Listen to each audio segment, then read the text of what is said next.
A very pleasant good morning, dear readers. Welcome back to my channel, English Mentor. Today, we are going to analyze the editorial of 9th of July. So let us start this editorial in detail. The title of this editorial is New Phase. देखो, new phase का जो meaning होता है उसको आप बोल सकते हो अ न्यू एस्पेक्ट, मतलब एक नया पहलू या एक नया दौर on reconstitution of union council of ministers. तो रिकॉन्स्टिट्यूशन का मतलब होता है रीअसेंबल करना, पुनः स्थापित करना या पुनः निर्माण करना of union council of ministers. देखें, फिलहाल मोदी कैबिनेट के अंदर कुछ नए मिनिस्टर्स को इंडक्ट किया गया है, शामिल किया गया है, और कुछ पुराने जो मिनिस्टर्स थे उनको बाहर का रास्ता दिखाया गया है। तो इसी बात को ध्यान में रखते हुए हम इस एडिटोरियल को स्टडी करने वाले हैं। So let us start this editorial in detail. Cabinet shuffle. देखो, अभी मोदी कैबिनेट के अंदर जो बदलाव हुआ है, शफल का मतलब आप कह सकते हो ब्लेंड करना, बदलाव। एम्स, इसका जो टारगेट है वो क्या है? To improve governance. मतलब इसका जो टारगेट है वो क्या होना चाहिए? इंप्रूव गवर्नेंस, जिससे कि शासन को क्या किया जा सके, उसको और भी ज्यादा दुरुस्त किया जा सके, उसको और भी ज्यादा बेहतर किया जा सके। वाइल कीपिंग इन माइंड, ये चीज दिमाग में रखते हुए, पॉलिटिकल कंसिडरेशन। कंसिडरेशन का मतलब हो गया थॉट, विचार। मतलब ये पॉलिटिकल जो राजनीतिक जो विचार है उसको ध्यान में रखते हुए जो कैबिनेट शफल किया गया है, मोदी जो कैबिनेट है उसके अंदर कुछ मंत्रियों को शामिल किया गया है और कुछ मंत्रियों को निकाला गया है। तो इसका एम क्या होना चाहिए? इसका एम सिर्फ ये होना चाहिए कि जिससे कि जो गवर्नेंस है, शासन है, उसको और भी बेहतरीन किया जा सके। द रिकॉन्स्टिट्यूशन, पुनर्निर्माण करना। The reconstitution of the union council, जो कैबिनेट है उसकी बात की जा रही है। Council of ministers, the cabinet of ministers on Wednesday, इस बुधवार की अगर बात की जाए, वेंसडे की बात की जाए, was guided या was suggested by both political and administrative consideration। अब ये अगर बात की जाए कि जो मोदी का जो कैबिनेट है उसके अंदर कुछ मिनिस्टर्स को शामिल किया गया है और कुछ मिनिस्टर्स को बाहर का रास्ता दिखाया गया है, तो ये किस कंसिडरेशन के हिसाब से हुआ है, किस थॉट के हिसाब से हुआ है? पॉलिटिकल, राजनीतिक और एडमिनिस्ट्रेटिव, प्रशासनिक जो थॉट है, विचारधारा है, उसके तहत बुधवार को कुछ मिनिस्टर्स को मोदी कैबिनेट के अंदर शामिल किया गया है और कुछ जो मिनिस्टर जो कि पुराने मिनिस्टर्स थे उनको बाहर का रास्ता दिखाया गया है। As many as 30 new faces, जहां तक बात की जाए 36 न्यू फेसेस, यानी 36 नए चेहरों को वर इंडेक्टेड। इंडेक्ट का मतलब होता है इंक्लूड करना, शामिल करना। तो 36 नए चेहरों को मोदी कैबिनेट के अंदर, जो एक न्यूली फॉर्म्ड कैबिनेट है उसके अंदर शामिल किया गया है। एंड 12 ड्रॉप्ड, और 12 ऐसे मंत्री हैं, ऐसे मिनिस्टर्स हैं जिनको बाहर का रास्ता दिखाया गया है फ्रॉम द काउंसिल से उनको बाहर निकाल दिया गया है। Which now has 78 members. और अगर बात की जाए मोदी कैबिनेट की, तो अभी फिलहाल उनके पास 78 क्या है? मेंबर्स हैं उस कैबिनेट के अंदर, जस्ट 3 शाई of the upper limit of 81। और अगर कैबिनेट की जो अपर लिमिट की बात की जाए तो 81 है, और उसमें से सिर्फ शाई ऑफ का मतलब शॉर्ट ऑफ, यानी 3 ही कम है। यानी अपर लिमिट में पहुंचने के लिए सिर्फ 3 ही मेंबर्स की कमी है। तो फिलहाल मोदी कैबिनेट की अगर बात की जाए तो मोदी कैबिनेट के अंदर 78 मेंबर्स हैं। इन 2014 के अंदर भारतीय जनता पार्टी, बीजेपी की बात की जाए, बिगेन इट्स रूल, जब उसने अपना शासन स्टार्ट किया था 2014 के अंदर, एडवर्टाइजिंग, इस बात को एग्जिबिट करना, दिखाना, इट्स 40 मेंबर काउंसिल। तो उन्होंने क्या किया था जब अपना शासन स्टार्ट किया था 2014 के अंदर, तो बीजेपी ने अपना 45 मेंबर्स की जो काउंसिल थी उसके साथ ही क्या किया था, उसके साथ शासन करना स्टार्ट किया था। एज एन अटेम्प्ट का मतलब प्रयास, एट मिनिमम गवर्नमेंट। तो उन्होंने क्या किया था, ये बात का हवाला दिया था कि मिनिमम गवर्नमेंट यानी वो क्या रखेंगे, कम से कम मंत्रियों को रखेंगे और ज्यादा से ज्यादा क्या होगी, एक बहुत अच्छी गवर्नेंस को वो करेंगे। स्टार्टिंग में उनका ये एजेंडा था। बट द रिस्ट्रेंट, रिस्ट्रेंट का मतलब यहाँ पर है पेशेंस, लेकिन जो धैर्य था, मतलब उन्होंने क्या किया था स्टार्टिंग में, जब उन्होंने शासन स्टार्ट किया तो उनके कैबिनेट के अंदर सिर्फ 45 मिनिस्टर्स थे और उनका ये कहना था कि हम मिनिमम मिनिस्टर्स रखेंगे, कम से कम मिनिस्टर्स रखेंगे और मैक्सिमम गवर्नेंस रखेंगे। लेकिन जो अटेम्प्ट है एट मिनिमम गवर्नमेंट, ये जो प्रयास था कम से कम मंत्रियों को रखने का, बट द रिस्ट्रेंट, रिस्ट्रेंट का मतलब हो गया पेशेंस, धैर्य, was quietly abandoned। अबेंडन का मतलब होता है छोड़ देना, एक्सक्लूड कर देना, त्याग देना इन द फॉलोइंग ईयर्स। लेकिन ये बीजेपी का ये जो एक एजेंडा था, वो कम से कम मंत्रियों को अपने कैबिनेट में रखेंगे और कहीं ना कहीं वो जो उसका धैर्य था उसने आगे आने वाले सालों के अंदर उसने अबेंडन कर दिया, उसको त्याग दिया, छोड़ दिया। द पॉलिटिकल एस्पिरेशन, देखो पॉलिटिकल राजनीतिक एस्पिरेशन का मतलब एम्बिशंस, जो इच्छाएं हैं, जो राजनीतिक इच्छाएं हैं ऑफ कम्युनिटीज, अलग अलग जो कम्युनिटीज के जो लोग हैं, और reasons are difficult to satiate. और India is a very diverse country, वहां पर बहुत सारी कम्युनिटीज हैं, बहुत सारे धर्म हैं, are difficult to satiate. Satiate का मतलब होता है टू क्वेंच, क्वेंच का मतलब टू सेटिस्फाई, संतुष्ट करना। In a country as vast, बहुत बड़ी, ह्यूज एंड डाइवर्स, डाइवर्स मतलब there are different religion and communities. India एक विविध कंट्री है जहाँ पर बहुत सारे रिलीजन है, बहुत सारे धर्म है, तो इस वजह से सभी कम्युनिटीज की जो राजनीतिक इच्छाएं हैं उनका पूरा करना सिर्फ लिमिटेड मेंबर्स के साथ पूरा करना ये बहुत डिफिकल्ट है। इस वजह से उन्होंने क्या किया है, मोदी कैबिनेट के अंदर फिलहाल कुछ नए चेहरों को शामिल किया गया है। तो इस बात को उन्होंने, मतलब ये बात उन्होंने कही है कि इंडिया एक बहुत ही डाइवर्स कंट्री है और सभी कम्युनिटीज को, रिलीजन्स को सेटिस्फाई करना इतना आसान नहीं है। तो सभी कम्युनिटी या रिलीजन को सेटिस्फाई करने के लिए उनको अपना जो कैबिनेट है उनको एक्सपेंड करना पड़ा। So this is our very first slide. Now let us discuss some grammar concept. देखिए सबसे पहले अगर बात करें कैबिनेट शफल, देखो कैबिनेट शफल आपका सिंगुलर सब्जेक्ट हो गया, तो यहाँ पर देखो एम्स यूज कर लिया आपने, जो कि आपका प्रेजेंट इंडेफिनाइट है, सब्जेक्ट सिंगुलर है। According to subject verb agreement, जब आपका सब्जेक्ट सिंगुलर होता है तो प्रेजेंट इंडेफिनाइट में आप एस या ईएस भी लगा लेते हो। टू इंप्रूव, 2+V1 आपका क्या हो गया, ये आपका इन्फिनेटिव केस हो गया। द रिकॉन्स्टिट्यूशन, ये आपका सिंगुलर सब्जेक्ट हो गया, तो यहाँ पर देखो वाज गाइडेड, तो यहाँ पर पैसिव स्ट्रक्चर यूज कर लिया, बी प्लस थर्ड फॉर्म आपने। वर इंडेक्टेड, ये भी आपका पैसिव स्ट्रक्चर हो गया। फेसेस आपका प्लूरल था तो इसलिए आपने वर यूज कर लिया। इंडेक्टेड आपका थर्ड फॉर्म हो गया। 45 मेंबर काउंसिल, देखिए जब आपका हाइफन के बाद कोई भी नाउन एडजेक्टिव के प्लेस पे आ जाता है तो वो हमेशा सिंगुलर ट्रीट होता है, तो 45 मेंबर्स नहीं हो सकता, 45 मेंबर ही होगा। काउंसिल आपका नाउन हो गया जो कि कलेक्टिव नाउन है। was quietly abandoned, देखो was प्लस V3 आपने यूज कर लिया जो कि पैसिव स्ट्रक्चर है। क्वाइटली आपका एडवर्ब हो गया। टू सेटिएट जिसका मतलब होता है टू क्वेंच, सेटिस्फाई करना, तो 2+V1 आपने यूज कर लिया जो कि आपका इन्फिनेटिव केस है, right. Prime minister Narendra Modi, जो हमारे प्राइम मिनिस्टर है Narendra Modi, has made an attempt, उन्होंने प्रयास किया है टू मेक हिज काउंसिल, कि उसका जो कैबिनेट है, उसका जो मंत्रीगण है, मोर डाइवर्स, जिसके अंदर क्या हो, विविधता हो, मतलब अलग अलग कम्युनिटी के या रिलीजन के लोग हो, एंड रिप्रेजेंटेटिव मतलब प्रतिनिधि हो। मतलब कहीं ना कहीं उन्होंने अपने कैबिनेट के अंदर अलग अलग रिलीजन या कम्युनिटीज के जो मंत्री हैं उनको शामिल करने की कोशिश की है, जिससे कि ज्यादा से ज्यादा कम्युनिटीज या रिलीजन को क्या किया जा सके, रिप्रेजेंट किया जा सके in a manner that fits his political priorities. और इस तरीके से उन्होंने अपने कैबिनेट को रिफॉर्म करने की कोशिश की है, जिससे कि उनका जो पॉलिटिकल प्रायोरिटीज है, प्राथमिकता है, जो राजनीतिक प्राथमिकता है, उसको फिट कर सके, वो उसको पूरा कर सके।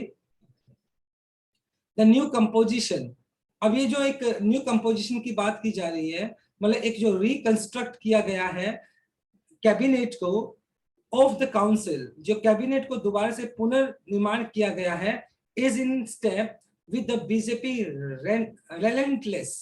रेलेंटलेस का मतलब होता है परसिस्टेंट, लगातार। एफर्ट्स टू रॉप इन, रॉप इन का मतलब होता है देखें, टू फोर्स और pursued someone to join group or become involved in something। यानी जब आप किसी को फोर्स करते हो या परस्यूड करते हो किसी चीज को क्या करने के लिए, इन्वॉल्व करने के लिए या उसमें शामिल होने के लिए। तो बीजेपी ने क्या किया, जो एक न्यूली फॉर्म्ड ये जो कैबिनेट तैयार किया है, तो उसके अंदर बीजेपी ने लगातार रेलेंटलेस परसिस्टेंट लगातार एफर्ट्स किए, प्रयास किए हैं to rope in, to include, शामिल करना किसको, ओबीसी, अदर बैकवर्ड क्लासेस, जो अदर बैकवर्ड क्लासेस जो है या जो पिछड़े वर्ग है, जिसमें दलित की बात की जाए या ट्राइब्स की बात की जाए, जो जनजाति है, उनके लोगों को people under Hindutva umbrella politics. जो बीजेपी का जो हमेशा से एक हिंदुत्व एजेंडा रहा है पॉलिटिक्स के लिए, तो बीजेपी ने अभी एक बहुत अच्छा एक कह सकते हैं इनिशिएटिव लिया है, जिसके अंदर उसने बहुत सारे ऐसे मंत्रियों को अपने कैबिनेट के अंदर चुना है जो कि या तो ओबीसी, अदर बैकवर्ड क्लासेस से बिलोंग करते, दलित है या ट्राइबल पीपल्स है, उनको क्या करने की कोशिश की है, उनको एक हिंदुत्व अम्ब्रेला पॉलिटिक्स के अंदर उसको लाने की कोशिश की है, जिससे कि जो अलग अलग कम्युनिटी या रिलीजन है उसको भी क्या किया जा सके, सेटिस्फाई किया जा सके। तो बीजेपी का ये जो एक हिंदुत्व वाला एजेंडा है, तो कहीं ना कहीं उसको भी कंसीडर किया गया है। दिस अकोमोडेशन,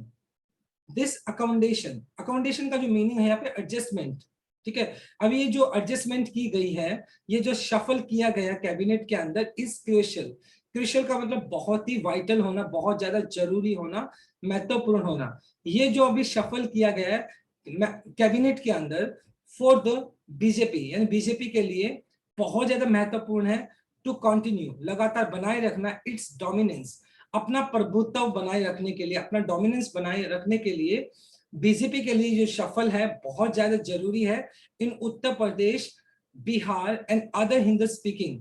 क्योंकि ये जो अदर दूसरे हिंदी स्पीकिंग जो रीजन्स है जहां पर हिंदी बोली जाती है, तो अपना प्रभुत्व बनाए रखने के लिए बीजेपी का ये जो शफल है, जिसके अंदर उसने कुछ नए चेहरों को शामिल किया है, ये बहुत ज्यादा एक वाइटल, एक बहुत ज्यादा इंपॉर्टेंट स्टेप है बीजेपी का। वे कास्ट टेंशंस आर सिमरिंग, क्योंकि जनरली अगर बात की जाए उत्तर प्रदेश, बिहार और अदर हिंदी स्पीकिंग जो रीजन्स है, क्षेत्र है, वे और कास्ट टेंशन, जहां जाति को लेकर अक्सर टेंशन पैदा हो जाती है। सिमरिंग, सिमरिंग का मतलब बॉइलिंग, उबल रही है। तो ये जो पर्टिकुलर हिंदी स्पीकिंग जो स्टेट्स हैं, अक्सर यहाँ पर कास्ट को लेकर क्या रहता है, मतलब बहुत बड़े डिस्प्यूट्स रहते हैं, और इन कास्ट के डिस्प्यूट्स को खत्म करने के लिए बीजेपी का ये जो एक स्टेप है, जहां पर ओबीसी ग्रुप को, दलित या ट्राइबल पीपल को कैबिनेट के अंदर शामिल करना, तो कहीं ना कहीं ये बीजेपी का एक अच्छा इनिशिएटिव है। हो सकता है कि इससे जो हिंदी स्पीकिंग जो ये रीजन्स है, वहां पर कास्ट टेंशंस खत्म हो जाए। न्यू इंडेक्शंस, ये जो नए लोगों को शामिल किया गया, न्यू इंडेक्शंस, इंडेक्शंस का मतलब यहाँ पर हो गया इंट्रोडक्शन, यानी जो नए लोगों को शामिल किया गया है। एलिवेशन, एलिवेशन का मतलब एल्टीट्यूड, चढ़ाव, ऊपर की तरफ जाना। Also signal a continued effort by the BJP. अब ये बीजेपी ने जो नए लोगों को शामिल किया है और उसका जो चढ़ाव है, ये इस तरफ इशारा करता है कि बीजेपी के जो कंटिन्यूड एफर्ट्स हैं, बीजेपी ने लगातार इस बात के एफर्ट्स किए हैं to expand, to increase its influence, जिससे कि अपने प्रभाव को और भी ज्यादा बढ़ा सके, टू न्यू एरियाज, नए नए क्षेत्र के अंदर बीजेपी ने कोशिश की है जहां पर नॉन बीजेपी सरकार है या जहां बीजेपी का जो एक इन्फ्लुएंस है वो ज्यादा अच्छा नहीं है। तो बीजेपी ने कोशिश की है कि उन पर्टिकुलर स्टेट्स या उन पर्टिकुलर रीजन्स के अंदर भी बीजेपी अपने प्रभुत्व को, अपने इन्फ्लुएंस को, प्रभाव को अच्छा कर सके, बढ़ा सके। जैसे कि बात की जाए सच एज वेस्ट बंगाल, तो वेस्ट बंगाल की बात की जाए एंड नॉर्दर्न ईस्टर्न स्टेट, और जो नॉर्दर्न ईस्टर्न स्टेट्स है वहां पर भी बीजेपी ने अपना जो प्रभाव है वहां पर बढ़ाने की कोशिश की है। Barring the continuing under representation of Muslim, barring का मतलब एक्सक्लूडिंग, जहां तक अगर बात की जाए मुस्लिम रिप्रेजेंटेशन की, कि मुस्लिम जो प्रतिनिधि हैं वो थोड़े कम हैं, मतलब अब जो कैबिनेट है वहां पर मुस्लिम जो प्रतिनिधि है, मोदी कैबिनेट की अगर बात की जाए, न्यूली फॉर्म्ड जो कैबिनेट है उसके अंदर मुस्लिम रिप्रेजेंटेशन थोड़ा कम है। अगर इस बात को छोड़ दिया जाए, so the council is impressively representative of Indian diversity। अगर सिर्फ मुस्लिम समुदाय को छोड़ दिया जाए तो बाकी सारे के सारे एस इंडियन डाइवर्सिटी, डाइवर्सिटी का मतलब होता है विविधता, यानी इन ये जो कैबिनेट है ये बहुत ही इंप्रेसिवली, बहुत ही इंप्रेसिव तरीके से उसके अंदर अलग अलग जो रीजन के जो लोग हैं, अलग अलग कम्युनिटी के जो लोग हैं, उनको बहुत अच्छे तरीके से इस कैबिनेट के अंदर शामिल किया गया है। तो फिलहाल अगर बात की जाए बीजेपी की तरफ से, तो ये एक अच्छा इनिशिएटिव है, उसने एक नया कैबिनेट फॉर्म करने की कोशिश की है और कहीं ना कहीं उसका जो एजेंडा है, आने वाले जो असेंबली इलेक्शंस रहेंगे तो उसके अंदर ज्यादा से ज्यादा कम्युनिटी के जो लोग हैं उनको टारगेट किया जा सके, उनको कन्विंस किया जा सके वोट के लिए। तो कहीं ना कहीं वो भी एक एजेंडा है, वो पॉलिटिकल एजेंडा है, उसको भी मना नहीं किया जा सकता, उसको भी इग्नोर नहीं किया जा सकता है। So this is our second slide. Now let us discuss some grammar concept. देखिए, prime minister Narendra Modi, generally क्या होता है जब आप हाईली डेजिग्नेशन की बात करते हैं तो उसके साथ आर्टिकल द यूज करते हैं, but if the name of that person is given, in that case we do not use article the. तो यहाँ पर देखो, आपने नरेंद्र मोदी भी यहाँ पे यूज किया तो आर्टिकल द यहाँ पे यूज नहीं करेंगे। टू रॉप, टू रॉप आपका इन्फिनिटिव केस हो गया। इट्स डोमिनेंस, डोमिनेंस आपका नाउन हो गया, तो इट्स किसके लिए यूज किया गया है? ये बीजेपी के लिए यूज किया गया है, जो कि पजेसिव एडजेक्टिव है। आर सिमरिंग, ये प्रेजेंट कॉन्टिन्यूस हो गया। सिमरिंग का मतलब होता है बॉइलिंग करना। कॉन्टिन्यूड एफर्ट्स, एफर्ट्स आपका नाउन हो गया, तो कॉन्टिन्यूड आपका V3 जो कि पास्ट पार्टिसिपल एडजेक्टिव की तरह काम कर रहा है, राइट। गवर्नेंस इश्यूज, शासन को लेकर जो दिक्कतें थी, governance issues might have been affected, हो सकता है ये एक कारण रहा हो इन एक्सिंग। एक्सिंग का मतलब हो गया डिसमिस करना, निकालना, और सम ऑफ द मिनिस्टर्स, यानी फिलहाल अगर बात की जाए जो पुराने चेहरे जिसको बीजेपी ने मोदी कैबिनेट से निकाल दिया गया है, तो हो सकता है उनका जो गवर्नेंस इशू था, उनके शासन को लेकर कहीं ना कहीं इशू था, जिसकी वजह से उनको बाहर का रास्ता दिखा दिया गया, उनको बाहर निकाल दिया गया। और उनमें से जो मुख्य चेहरे थे, जो प्रोमिनेंट फेसेस थे, वो कौन कौन से थे? हर्षवर्धन, हर्षवर्धन जो कि हमारे हेल्थ मिनिस्टर्स थे। रविशंकर जो आईटी हेड थे, कह सकते हो आप, राइट। शंकर प्रसाद हो गया, एंड प्रकाश जावड़ेकर, ये प्रोमिनेंट फेसेस थे बीजेपी के, जिनको बाहर का रास्ता दिखा दिया गया है। Were among those who got the marching orders. Marching orders का मतलब देखो, मार्चिंग करना क्या होता है? आगे तरफ बढ़ना। तो मार्चिंग ऑर्डर्स का मतलब लीविंग ऑर्डर्स। तो कहीं ना कहीं ये वो प्रोमिनेंट फेसेस थे जिनको बीजेपी ने बाहर का रास्ता दिखाया है, यानी कि इनको कैबिनेट के अंदर जगह नहीं मिली है और इनको उनकी पोजीशन से डिसमिस कर दिया गया है। apparently clearly for mishandling the pandemic, मतलब कहीं ना कहीं ये जो अगर बात की जाए हर्षवर्धन, तो उन्होंने जो पेंडेमिक है, जो कोरोना है, उसको प्रॉपर तरीके से हैंडल नहीं किया है। Relation with the global IT giant, और जहां तक बात की जाए जो रविशंकर प्रसाद है, उनका जो ग्लोबल आईटी जाइंट मतलब ट्विटर को लेकर उसका एक विवाद चल रहा था, उस ट्विटर के विवाद को उन्होंने कहीं ना कहीं प्रॉपर तरीके से डील नहीं किया।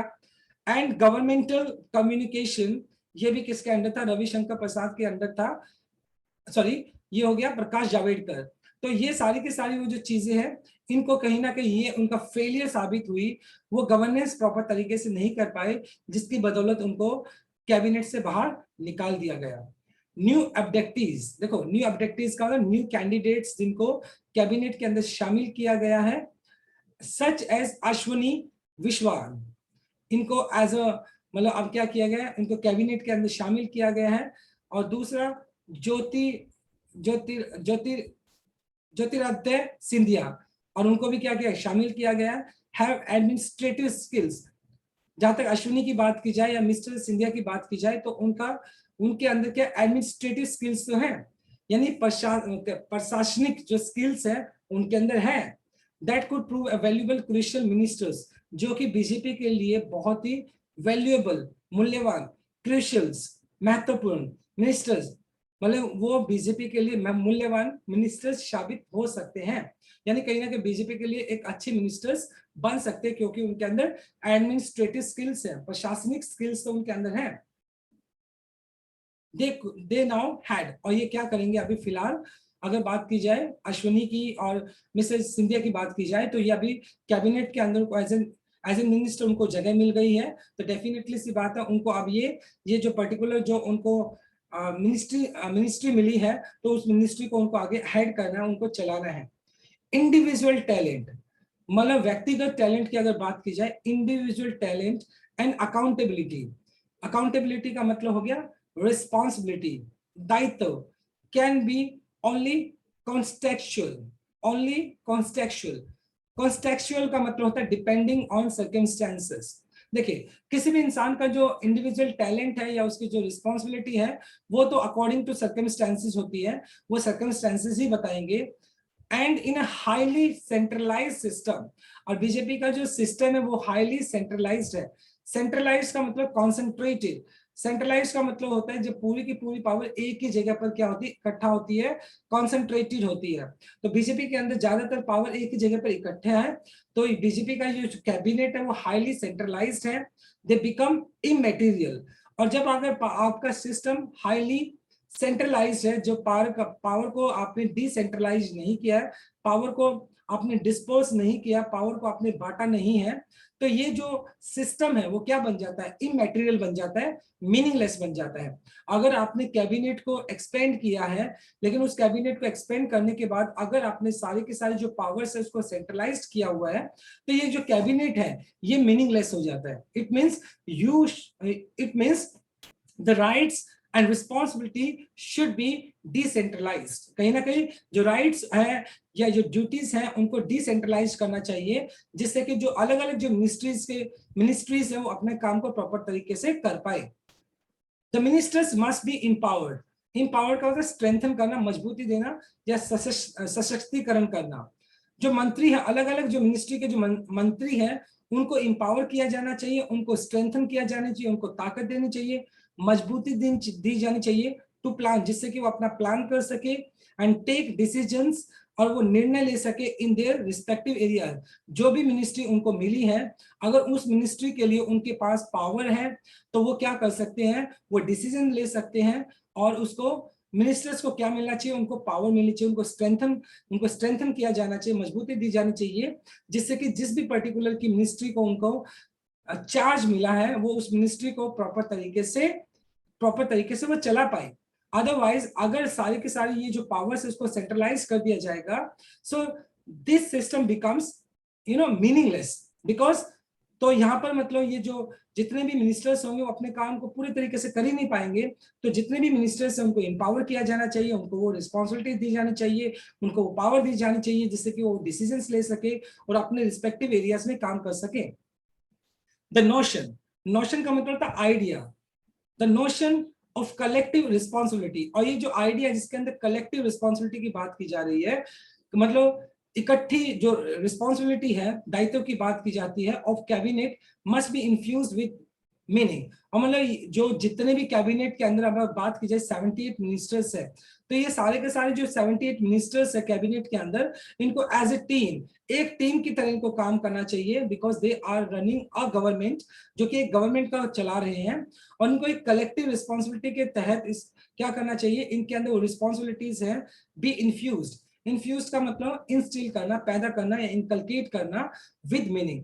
तो ये 78 जो कैबिनेट मिनिस्टर्स हैं इनको एक टीम बनकर एक कलेक्टिव रिस्पॉन्सिबिलिटी वाली जो फीलिंग्स है उसको इनकलकेट करना चाहिए, उसको पैदा करना चाहिए सभी मिनिस्टर्स के। तो जिससे कि मतलब एक अच्छी गवर्नमेंट को हम क्या कर सके, एक्सपेक्ट कर सके, हम एक अच्छी गवर्नमेंट के देख सके, और एक कॉमन गोल होना चाहिए जिससे कि जो गोल सेट किया गया उसको अचीव किया जा सके। तो कहीं ना कहीं 78 जो टीम मेंबर्स हैं, कैबिनेट मिनिस्टर्स हैं, उनके अंदर एक कॉमन रिस्पॉन्सिबिलिटी होनी चाहिए, जिससे कि वो सभी गवर्नमेंट के बेनिफिट के लिए और लोगों के बेनिफिट के लिए काम कर सके। So this is our third slide. Now let us discuss some grammar concept. Might have been, ये आपका पास्ट इमेजिनेशन हो गया, माइट हैव बीन, ऐसा हुआ होगा। द एक्सिंग, देखो एक्स यहाँ पे एक्स के साथ आईएनजी लगा दिया, V1 प्लस आईएनजी हो गया, जो कि आपका जीरेंड है। और जीरेंड यहाँ पर आपका जो कि आपका जीरेंड है मतलब नाउन की तरह काम कर रहा है। 4 आपका प्रेपोजिशन हो गया, उसके बाद miss handling V1 plus ING जो कि जीरेंड है आपका। इसके बाद सेंट्रलाइज्ड सिस्टम, सिस्टम आपका नाउन हो गया, तो सेंट्रलाइज्ड आपका V3 हो गया, जो कि पास्ट पार्टिसिपल एडजेक्टिव की तरह काम कर रहा है। मस्ट बी इम्पावर्ड या मस्ट बी इन्फ्यूज्ड, ये आपका पैसिव स्ट्रक्चर हो गया। मस्ट आपका मॉडल वर्ब है जो कि आपका स्ट्रॉन्ग ऑब्लिगेशन को बताता है। और उसके बाद be plus third form use किया गया बी एम्पावर्ड या बी इन्फ्यूज, जो कि आपका पैसिव स्ट्रक्चर है।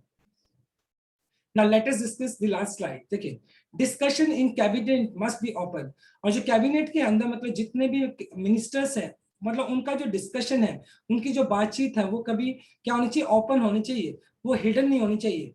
मतलब ओपनली वो क्या कर सके, बातचीत कर सके किसी भी प्रपोजल के ऊपर। And proposal that come for the cabinet consideration, जो भी प्रपोजल आता है कैबिनेट के अंदर, जिस भी प्रपोजल के ऊपर वो कंसिडर करना चाहते हैं, कंसिडरेशन का मतलब क्या होता है, thoughtful, must go through rigorous technical vetting. मतलब जो कोई भी प्रपोजल आता है कैबिनेट के अंदर, उसके ऊपर खुली बातचीत होनी चाहिए। एंड और हर एक प्रपोजल क्या होना चाहिए, मस्ट गो थ्रू रिग्रोस, रिग्रोस का मतलब ब्रूट, कठोर, सख्त, टेक्निकल वेटिंग, वेटिंग का मतलब एग्जामिनेशन, निरीक्षण करना, तो उसका मतलब क्या होना चाहिए, एक टेक्निकल एक निरीक्षण होना चाहिए। एंड वाइड पॉलिटिकल कंसल्टेशन, और एक खुली मतलब खुली जो राजनीतिक जो कंसल्टेशन है, बातचीत है, वो होनी चाहिए। यानी कोई भी प्रपोजल हो तो हर एक कैबिनेट मिनिस्टर को उसका पता होना चाहिए, और उसके ऊपर एक निरीक्षण होना चाहिए, एक खुली बातचीत होनी चाहिए, तभी मतलब कैबिनेट का अपना कोई मीनिंग है। द रिकम्पोजिशन, रिकम्पोजिशन का मतलब हो गया रिकंस्ट्रक्ट करना, पुनर्निर्माण करना। मतलब ये जो पुनर्निर्माण किया गया, न्यूली फॉर्म्ड ये जो कैबिनेट है, was intended, इंटेंड का मतलब होता है wished, wish to enhance the governance. और ये जो न्यूली फॉर्म्ड कैबिनेट है, इसको किस वजह से दोबारा से रिकंस्ट्रक्ट किया गया है, कहीं ना कहीं इस ये विश टू इनहांस, ये इच्छा रखता है कि जिससे कि गवर्नेंस को क्या किया, जिसके शासन को क्या किया जा सके, रेव अप, रेव अप का मतलब रिवाइव करना, जिससे क्या हो, उसके गवर्नेंस को बढ़ाया जा सके। ये जो न्यूली फॉर्म जो कैबिनेट है, तो इसके क्या पर्पसेस है, क्या इसके एम है, जिससे पहली बात तो जो गवर्नेंस है उसको बेहतरीन बनाया जा सके, उसको भी अच्छा किया जा सके। एट द सेम टाइम जो हमारा इकोनॉमी है, हमारी अर्थव्यवस्था है, जो कि बहुत ज्यादा डिक्लाइनिंग है, बहुत ज्यादा नीचे चली गई है, उसको रिव अप करना, उसको रिवाइव करना, उसको पुनर्जीवित करना। And fuel the BJP political march, fuel का मतलब इसको एनर्जी देना एक तरह से। BJP political march ahead of crucial state election 2024 Lok Sabha elections. As I told you, पहले भी मैंने आपको बताया, तो बीजेपी का एक पॉलिटिकल एजेंडा भी है, जिसके अंदर वो ज्यादा से ज्यादा जो वोटर्स हैं उनको क्या किया जा सके, उनको अट्रैक्ट किया जा सके, उनको कन्विंस किया जा सके वोटिंग के लिए। क्योंकि 2024 के अंदर लोकसभा इलेक्शंस होनी है, जिसके अंदर बीजेपी ने क्या किया, अभी बहुत सारे ऐसे कैबिनेट, बहुत सारे ऐसे मिनिस्टर्स को कैबिनेट के अंदर शामिल किया है कि जो कि अलग अलग रिलीजन या कम्युनिटी से बिलोंग करते हैं। और जब 2014 के अंदर इलेक्शंस होंगे, तो डेफिनेटली सी बात है कि वो जो न्यूली इलेक्टेड मिनिस्टर्स हैं कैबिनेट के अंदर, वो क्या कर सकते हैं, अलग अलग कम्युनिटीज को कन्विंस करते हैं, कर सकते हैं वोट लेने के लिए। तो कहीं ना कहीं बीजेपी का ये भी एक पॉलिटिकल एजेंडा है, इस बात से भी मना नहीं किया जा सकता है। ऑल दिस वुड बी, और ये सारी की सारी चीजें तभी पॉसिबल हो पाएंगी, would be possible only if all the hands are on the deck. All the hands are on the deck, ये आपका एक ईडीएम है, जिसका मतलब होता है a particular situation requires everyone to work hard in order to achieve an aim. मतलब all hands are on the deck का मतलब होता है कि एक ऐसी सिचुएशन जब जब सारे के सारे जो लोग होते हैं किसी पर्टिकुलर ऑर्गेनाइजेशन के अंदर या किसी पर्टिकुलर ग्रुप के अंदर या इंस्टीट्यूशन के अंदर, जो सभी के सभी एक कॉमन गोल के लिए एफर्ट्स करते हैं, तो ये सारी की सारी चीजें तभी पॉसिबल हो पाएंगी जितने भी मिनिस्टर्स है, यानी पूरी के पूरे कैबिनेट एक साथ एक दूसरे के साथ मिलकर चले और एक कॉमन गोल के लिए काम करे, तभी ये पॉसिबल है। असेंबलिंग, रिकंस्ट्रक्ट करना यानी इकट्ठा करना, पुनर्निर्माण करना। A team is indeed a crucial task. और बीजेपी ने जो अभी रिकंस्ट्रक्ट किया अपनी न्यूली फॉर्म्ड कैबिनेट की अगर बात की जाए, तो बीजेपी ने अपनी एक नई टीम बनाई है, इंडीड सचमुच अ क्रूशियल टास्क, एक बहुत ही इंपॉर्टेंट टास्क है। यानी बीजेपी ने कहीं ना कहीं ये जो आप अपना एक नया टीम बनाया है, जिसके अंदर उसने कुछ नए चेहरों को शामिल किया है, तो बीजेपी का ये जो टास्क है, ये बहुत इंपॉर्टेंट टास्क है ऑफ ए कैप्टन। और यहाँ पर अगर बात की जाए एज ए कैप्टन, मोदी का भी एक बहुत बड़ा रोल रहेगा, अलाउइंग देम, और ये जो कैबिनेट मिनिस्टर्स हैं उनको अलाउ किया जाना चाहिए टू फ्लोरिश। फ्लोरिश का मतलब ग्रो विगोरसली, ग्रो करने के लिए एज इंडिविजुअल्स। और अगर मतलब ये जो कैबिनेट के अंदर नए नए मिनिस्टर्स को शामिल किया गया है, अगर उनको राइट्स दिए जाते हैं, उनको पावर्स दी जाती हैं, तो एज एन इंडिविजुअल वो अच्छा फ्लॉरिश कर पाएंगे। लेकिन अगर सभी पावर्स को सेंट्रलाइज कर दिया जाता है, कॉन्सेंट्रेटेड कर दिया जाता है, तो उनका कैबिनेट के अंदर शामिल होना और वो फ्लॉरिश नहीं कर पाएंगे। While playing as a team is equally critical. While playing as a team is equally critical. जैसे कि एक टीम के अंदर अगर कोई भी कैप्टन है, अगर वो अपने टीम प्लेयर्स को अलाउ करता है कि आप अपने हिसाब से खेलो और अच्छा परफॉर्म करो, तो डेफिनेटली सी बात है वो टीम अच्छा परफॉर्म करती भी है, वो प्लेयर भी अच्छा परफॉर्म करता है, and we can expect the win. हम क्या कर सकते हैं, विक्ट्री को भी हम एक्सपेक्ट कर सकते हैं, जीत को भी हम एक्सपेक्ट कर सकते हैं। जिस तरीके से एक टीम बहुत ज्यादा जरूरी होती है, उसी तरीके से हर एक इंडिविजुअल को वो राइट भी मिलना चाहिए, वो पावर्स भी मिलनी चाहिए, जिससे कि वो अपने आप को फ्लॉरिश कर सके, वो अपने आप को डेवलप कर सके, ग्रो कर सके। So what a wonderful article today. तो ये सजेस्टिव था कहीं ना कहीं, मतलब ये सजेस्टिव आर्टिकल है आज का। Now let us discuss some grammar concept of the last slide.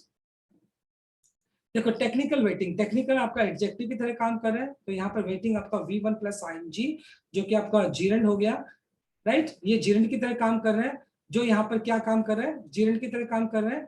और ये हो गया आपका वेटिंग का मतलब एग्जामिनेशन हो गया। वॉज इंटेंडेड आपका हो गया पैसिव स्ट्रक्चर हो गया, बी प्लस थर्ड फॉर्म आपने यूज कर लिया, इंटेंट का आपने थर्ड फॉर्म यूज कर लिया, ये पैसिव स्ट्रक्चर हो गया आपका। टू फ्लॉरिश आपका टू फ्लॉरिश आपका क्या हो गया, टू फ्लॉरिश आपका हो गया इन्फिनेटिव केस, 2 + V1 आपने यूज कर लिया। और इसके बाद आपने यूज किया वाइल प्लेइंग, वाइल आपका हो गया एक एडवर्ब, और उसके बाद आपने यूज कर लिया प्लेइंग, जो कि आपका जीरेंड हो गया V1 प्लस ing, आपने जीरेंड यूज कर लिया, right. So my dear student, this is all about from this article. Thanks for watching this video. Please do like, share, comment, and subscribe to my channel. So tomorrow I'll continue with another article. Till then, bye-bye, take care, and have a nice day.